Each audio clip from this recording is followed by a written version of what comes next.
Hello बच्चों, राधे राधे। ये chapter integration की पहली एक्सरसाइज 7A है जो हम लोग पढ़ने वाले हैं इस चैप्टर के अंदर।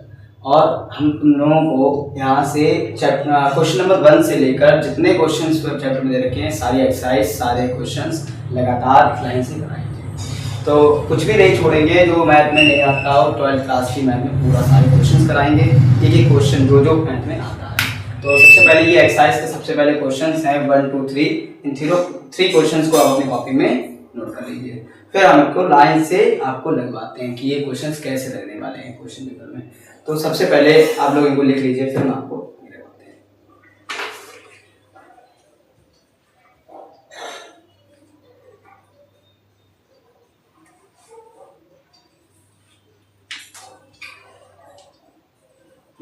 तो आप लोगों ने इनको लिख लिया होगा।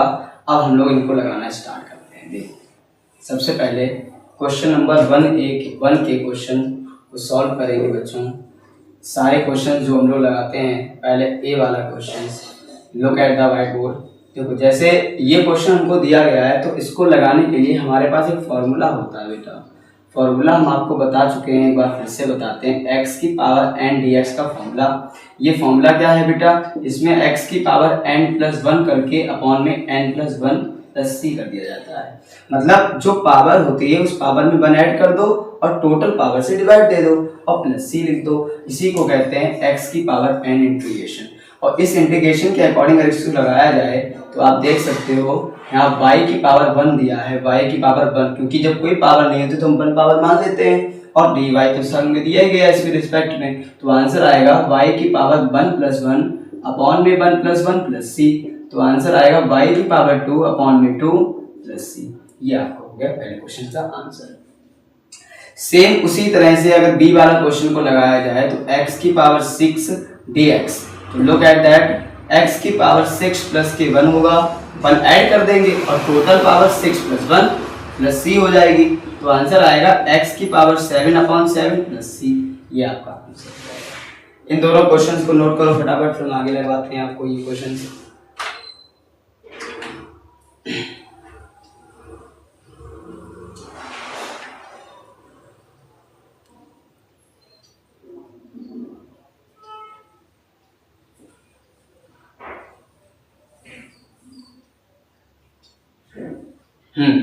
लिख लिया बच्चों? लिख लिया ना? चलिए आगे। उसके बाद अब आते हैं हम लोग सी क्वेश्चन पे अपने। तो सी क्वेश्चन हमारा यहाँ पे दिया गया है x की पावर a dx। तो सेम वही फॉर्मूला लगेगा, x की पावर a पे +1 कर दो और इसमें कोई नंबर तो है नहीं जो ये ऐड हो जाएगा, तो ये a प्लस का 1 नीचे लिख दो ऐसे सेम और +c। यही इसका क्या हो जाएगा बेटा? आंसर हो जाएगा। और d वाले क्वेश्चन को अगर लगाया जाए तो d वाले क्वेश्चन में t की पावर 4 dt दिया गया है, तो क्या आंसर आएगा? t की पावर 4 + 1 अपॉन में 4 + 1 और +c। तो आंसर आया t की पावर 5 अपॉन में 5 +c। ये हो गया पहले क्वेश्चन के चारों क्वेश्चन का आंसर। अब इनको भी फटाफट नोट करो, फिर हम आगे वाले क्वेश्चन पे आते हैं बेटा।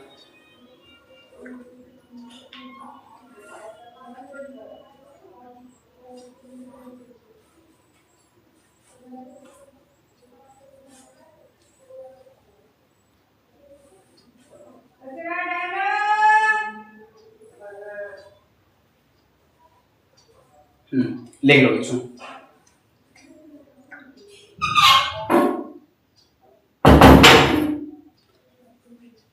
हो गया बच्चों। तो देखिए, इसके आगे की बात करते हैं हम लोग। इसके आगे की बात करते हैं तो क्वेश्चन नंबर 2 की तरफ देखते हैं क्या दिया गया था। क्वेश्चन नंबर 2 हमको जो दिया गया था वो क्वेश्चन हमारा पास ये था कि 2 क्वेश्चन नंबर का पहला क्वेश्चन जो था ए, वो ये था बच्चों x की पावर -5 dx। और बी क्वेश्चन क्या था बच्चों? x की power -1/3 dx। And C question क्या था बच्चों? x की पावर -3/4 dx। और डी क्वेश्चन क्या था? x की पावर -1/4 dx। तो ये क्वेश्चंस आपको फाइंड करने थे, इनके आंसर्स निकालने हैं। इनके आंसर निकालेंगे तो उससे पहले एक बात बता दें आपको कि सबसे पहला क्वेश्चन जैसे ये है x की पावर -5, तो -5 में 1 ऐड कर देंगे और -5 + 1 और +c। तो आंसर आएगा बेटा x की पावर -4 अपॉन में आएगा माइनस के 4 प्लस सी, आंसर आएगा -5 में से 1 जाएगा तो -4 ही तो बचेगा बच्चों। और इस वाले क्वेश्चन के आंसर में x की पावर -3 प्लस 1 अपॉन -3 1 अपॉन में 3 प्लस 1 और प्लस सी लिख दिया जाता है। सी को क्या बोलते हैं? इंटीग्रेशन कांस्टेंट बोलते हैं। तो आंसर आएगा x की पावर 3 बन जा 3 -1 कितना आएगा? 2 अपॉन में 3, अपॉन में भी 2 अपॉन 3 प्लस सी, 3 ऊपर भेज दोगे तो 3 अपॉन में 2 x की पावर 2/3 प्लस सी। ये आपका हो गया आंसर ऑफ द क्वेश्चन।